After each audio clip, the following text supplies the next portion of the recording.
welcome to this special edition of Origins as we celebrate our 40th anniversary. That's right, the Origins television program premiered right here on Cornerstone Television in September of 1985. In fact, I used to run some of the old television cameras right here in this studio.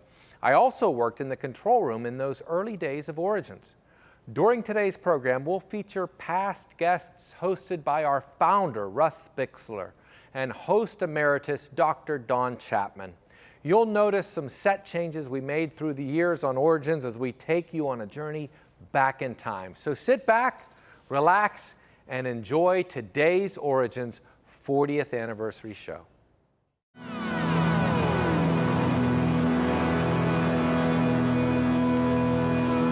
Welcome to this edition of Origins. Hello, I'm your host, Russ Bixler, and on this program we deal with the creation-evolution controversy.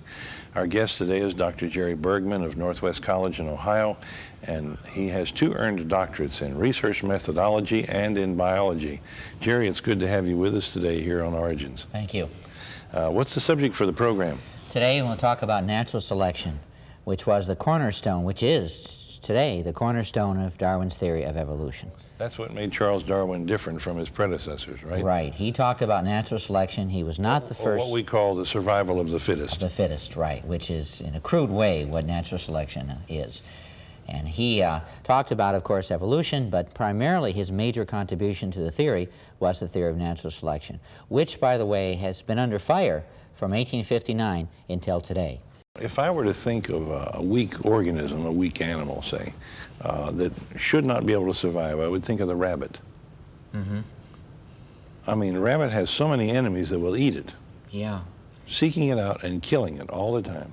And yet, all I see is more rabbits. And yet the rabbit is thriving. That's very, very true. So, survivors survive. Survivors survive. That's about what it amounts to. And evolution has a hard time with that concept because when you look at natural life, for example, what we've done with life is we've rated it. Here are the primates, and of course man's at the top, and below here are the mammals, and then the reptiles, and then insects, and then one-celled animals, or bacteria over here, viruses down here, and so on. We've ranked all this, and ironically what we find is the hardiest tend to be toward the bottom. The strongest animal tends to be toward the bottom. The weakest animal tends to be towards the top. And I did an evaluation of those animals on the endangered species list. And I found, I expected to be a lot of insects and a lot of lower level animals, less evolved, would be on that list. But I found the majority of animals on that list, especially when you look at the number of mammals, so the percent of animals on that list were clearly at the top and not at the bottom, which of course is well known that mammals are fairly fragile. The conditions necessary for mammals to survive are very, very narrow, whereas many insects can survive in an enormous variety of conditions. The diet they can eat can be enormously varied. Some bacteria can eat almost anything, even petroleum, and do quite well, just living on petroleum. And I can't imagine any mammal living off of petroleum. You know, I wonder every spring where all those flies come from. Yeah. They come from flies that have survived the hard freezes of the winter. Exactly. And you wonder, how could they do that? And the classic example... But they did it. They did it, and the classic example is the cockroach, which we have tried. Humans have tried and tried and tried to eradicate the cockroach, and they're just doing fine. In fact, it's said if we had an atomic explosion, it would kill just about everything except the cockroaches. That they're so hardy that they could survive those conditions. And so from Darwin's theory of fittest, who is the more fit? The animals at the bottom of the level, not the animals at the top. So how could natural selection produce the animals at the top when the animals at the bottom are in many, many, many ways far more fit, far more able to survive the stringent temperature changes, food deprivation, and so on. Mm-hmm. So this flies right in the face of the natural selection theory. Now, natural selection has been attacked right from day one of the publication of his book in 1859.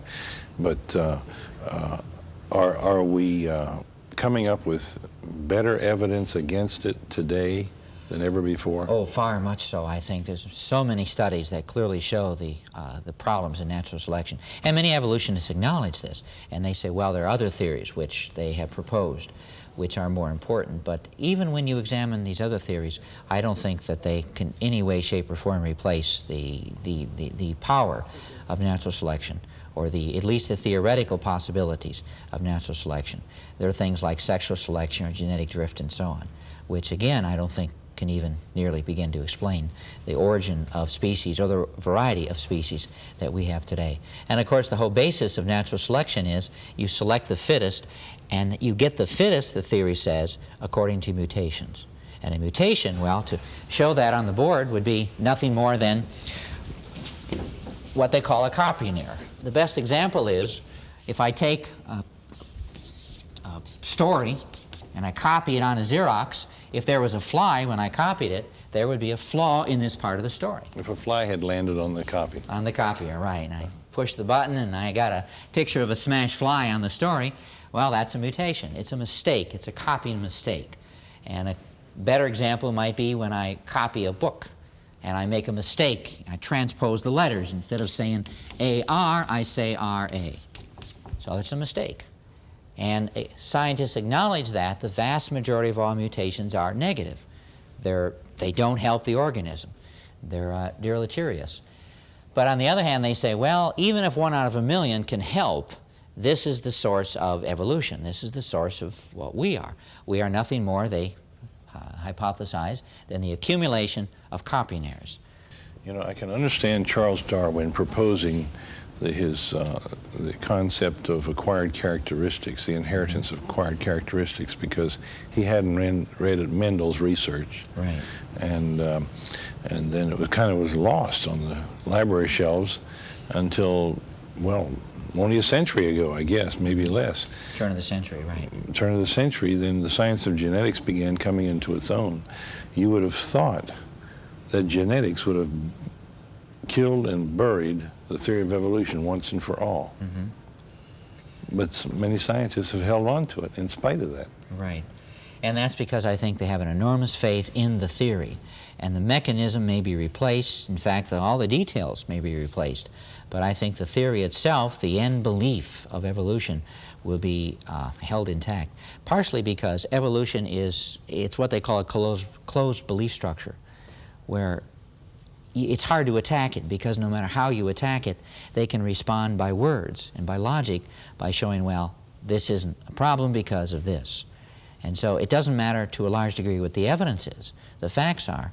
It's a closed belief structure that it can explain, quote, everything, which is why many scientists feel that evolution is a problem now, because evolution explains everything and yet explains nothing. In other words, well, why does a certain animal have certain traits? Well, they evolved that way. But that doesn't explain why they have these traits. Well, you can say, well, natural selection selected these traits. Well, that doesn't explain it either. It doesn't explain the origin of these traits. It doesn't explain how they were produced the way they are. It, in many ways, natural selection is a word. It's a word we say, well, it evolved that way. Natural selection selected it. So how do we know natural selection selected it? Well, it has to, because there it is. And that's how natural selection works. And so it's what they call a closed system, which it's very hard to attack. It's a belief structure, is what it is. And I found in discussing these things with my colleagues, no matter what evidence you have, they just don't want to accept the other alternative, which indeed there's a God who made us, and God isn't ultimately responsible for us the way we are. You're watching our Origins 40th anniversary television program featuring past guests through the years, hosted by our founder, Russ Bixler, and host emeritus, Dr. Donn Chapman. Now back to more highlights.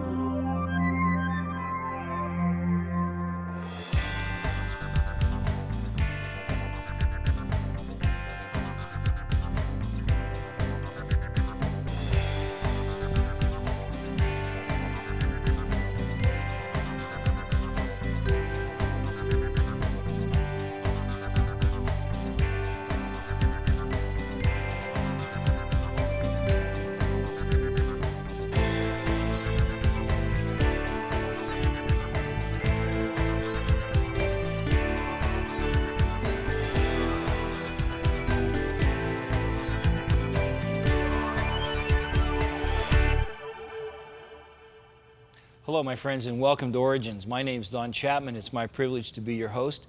You know, Origins is a forum where we take the evidence of science and we use it to confirm the truth of creation. And we do that usually by bringing in some guests who have an area of expertise in the field of science that validates the truth of creation. And today I have a great guest with me. His name is Dr. Jerry Bergman, and Dr. Bergman is a scientist par excellence. He has, I believe you said 9 degrees, Right. College and above, and including several PhDs. And he has taught in the field of medicine and in many fields of science. In fact, it says here you've taught biology, genetics, biochemistry, anthropology, geology, and microbiology. That's a good start. Jerry, we're glad you're here today. It's good to be here. Jerry will hold the distinction forever of being the first guest on Origins, back with Brother Bixler, and what a great privilege that must be. Today we're going to talk about another great man, a man named Galileo. Not without controversy, the life of Galileo, right? He had quite a bit of controversy in his life. Tell me, first of all, just so all our viewers are up to speed, when he lived, what he discovered, what made him the center of attention? He lived about 400 years ago, and he was considered today one of the greatest scientists that ever lived. He made a lot of discoveries, primarily relating to the telescope and astronomical discoveries. And he did a lot of other work, too, relative to, for example, the pendulum and so on. But he created the most controversy because he had the idea that the Earth is not the center of the solar system, actually the universe at that time, but he concluded the sun was the center of the solar system. And that was revolutionary in that day. Well, many were talking about it, but he was the one who really pushed it. And he became the lightning rod for that whole theory. That idea, right. Yeah. And whenever he said that, the rest of the scientific world said, oh, thank you very much, and they all changed their thinking. Is that right? No, unfortunately, he had a lot of opposition. And unfortunately, the opposition is blamed on the church. In fact, the church, though, had actually a peripheral role in this, which is what I'll talk about today. That's the key to what we're talking about, is what was the center of the opposition to Galileo when he discovered that the sun was the center of the universe and not the earth? The main opposition was his colleagues. Yeah. And it was not the church, as commonly believed. And you know, I have to tell you that before I read your notes, I had joined in that assumption. So I'm here to be your student. So go to the board and teach us what you've got for us today, Dr. Jerry.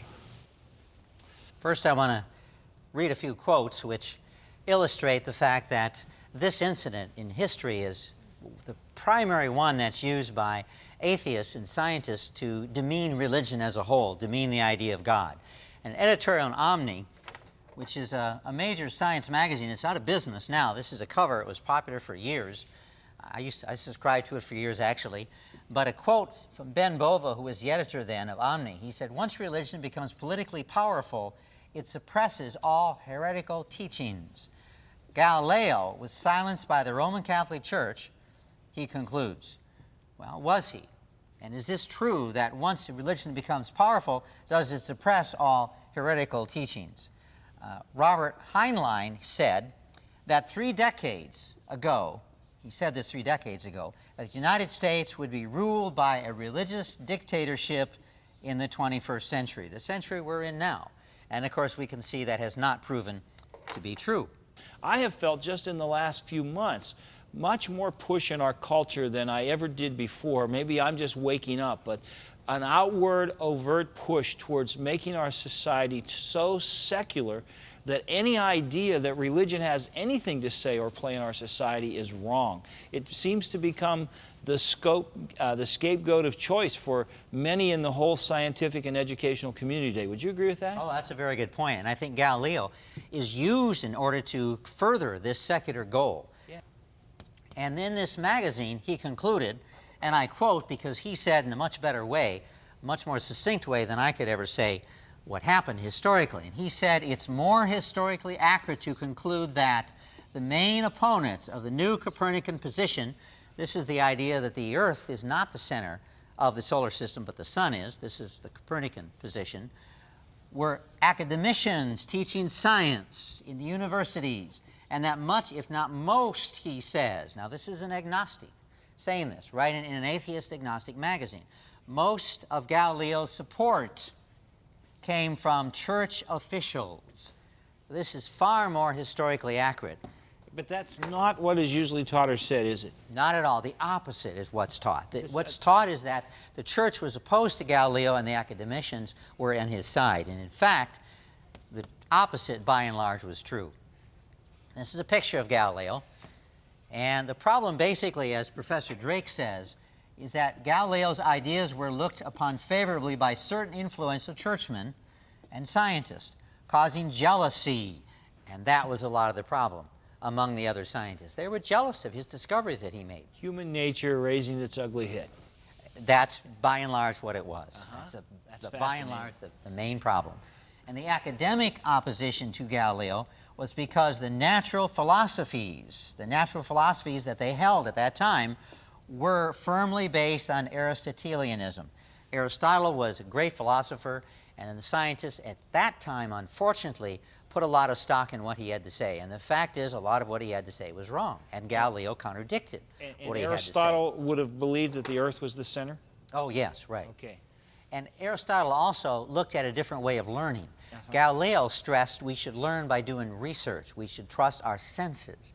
Aristotle said, no, we should trust reason and not our senses. So they had fundamentally different ways of looking at the universe and learning about the universe. Okay, and as I summarize this here, many scholars did not value experimentation, where Galileo did. He stressed we need to go out and do research. We need to gather data, where many scientists back then said, no, just reason about what's going on. Okay, and Wallace, he said, for centuries, scholars concluded that the basic truths of nature were to be found in Aristotle's writings. So they relied heavily upon what he had to say. And Galileo contradicted a lot of this. He said, no, Aristotle was wrong. Logical arguments, they said, and reason were more to be trusted than were the evidence of the senses. Galileo's trouble with the church became a means to condemn the church as backward. In other words, there were some conflicts that Galileo had with the church. But on the other hand, they distort this to condemn all religion as backward. For most of medieval and Renaissance period, the primary supporter of research and teaching in the science was the church. Dr. Moy correctly That's concludes. a powerful statement. It is, and historically, the church has been one of the major supporters of science through much of history. Moy added, after Galileo Fair, the church continued to promote research. They even turned entire cathedrals into pinhole cameras to measure scientific facts. So they were continually supportive of the science, the church was. And unfortunately today, applying this to today now, unfortunately today, the church all too often sides with Darwinism. I have with me in the studio Dr. Jerry Bergman. He has 9 degrees, including 2 PhDs in the area of science. Jerry holds the distinction also of being our very first guest on the Origins TV program, which premiered back in 1985. Welcome to this segment, Jerry. It's great to be here. Let me ask you, what was going on in your life in 1985? When I think about it, I was a kid in many ways, and I can see how I've matured so much in life. I wish I could go back there and live many people say this, of course, but I was in many ways a kid. I had just met my wife, got married, was going back to school, teaching part-time, and going back to school in medicine this time, and learning a lot about a whole world which I didn't know much about because much of my undergraduate work was in psychology and behavioral sciences, physics, chemistry, and so on. But on the other hand, for the classes I was taking then, in a medical school, learning hands-on to work with this equipment and understanding how it works. Especially what fascinated me was MRI, magnetic resonance imaging, that you could now for the first time see accurately inside the body without cutting open. In 1985, I was a junior in high school. I was not a believer. Later, I would become a believer and work right here at Cornerstone Television, and I ran camera for some programs, Origin programs, back in the early 1990s. There wasn't that many creationists who were active in this work. By publications, I had quite a few publications back then. Evidently he saw them and decided to bring me in for the first speaker in this area. And from my understanding, Russ Bixler found you because you had just been fired from Bowling Green University. Can you talk about that a little bit? At that time, I was teaching at Bowling Green State University, and I was tenured, but then they changed the rules all over the place to eliminate me. The reason they said very clearly was they thought that I might create some doubts in students about evolution. They wanted evolution to be taught as fact, and therefore they wanted to ensure that students accepted this worldview. In their words, basically they said, you cannot help young people in science unless they understand the basis of all science. The basis of all science is evolution. Therefore, to do science, you have to understand where we come from, where all things come from. And so they made it very clear what their concern was.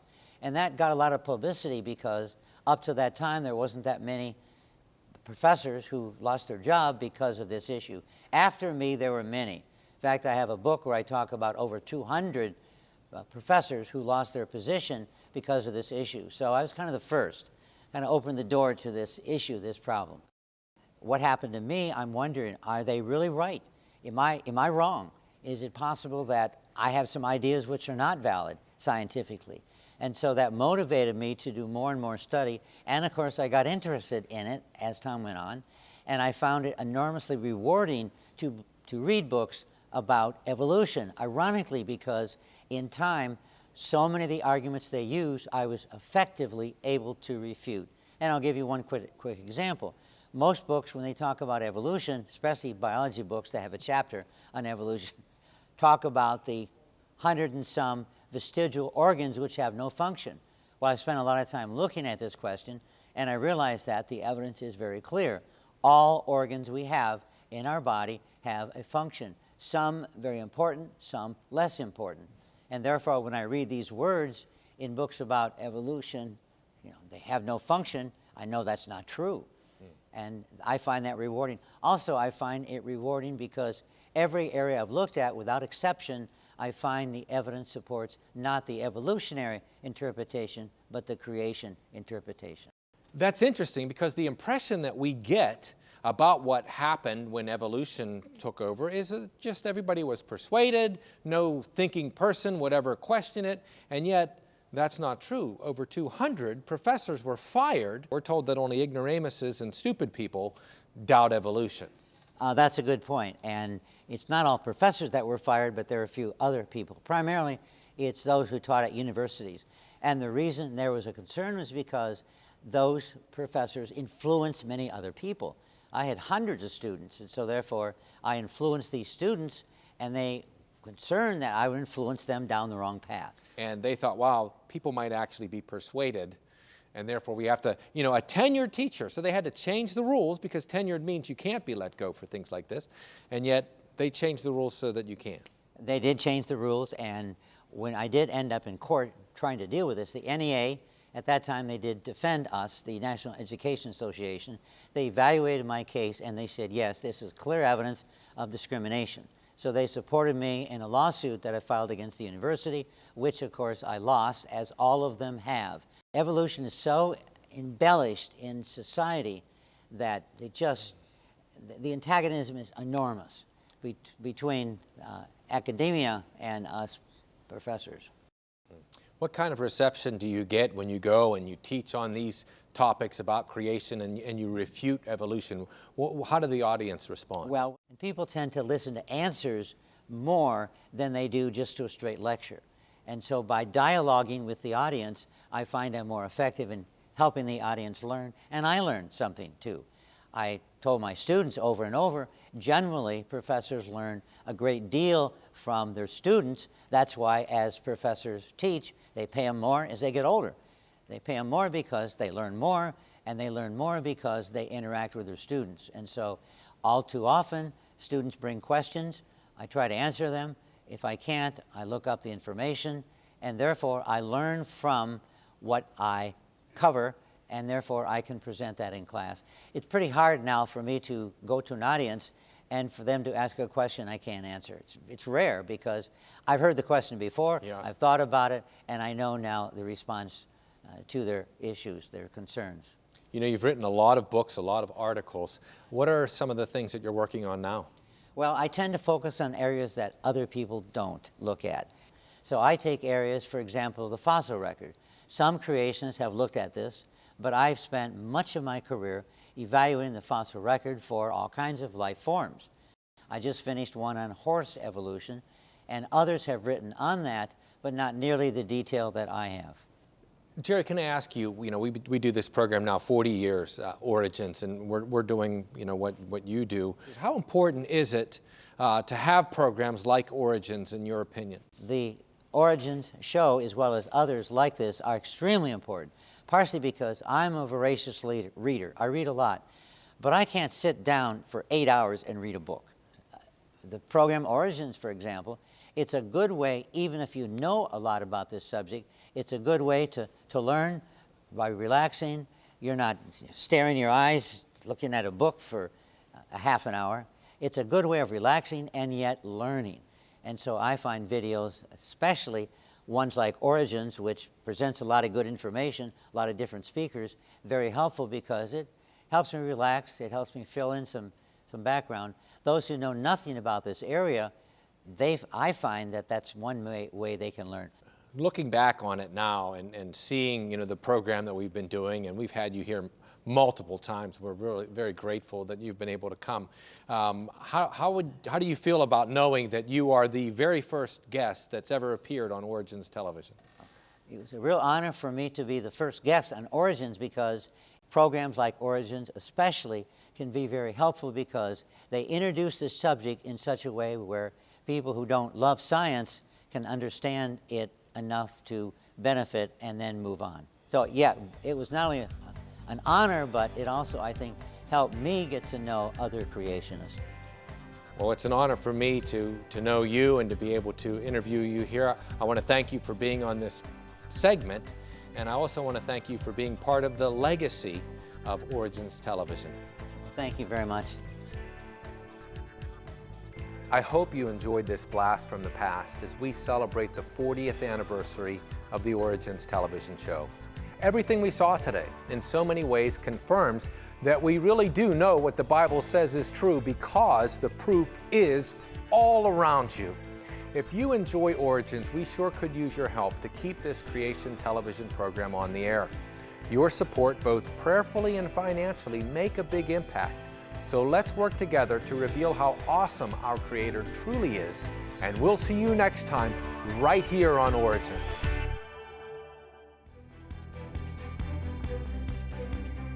This presentation was made possible by the faithful prayers and financial support of you, our Cornerstone family.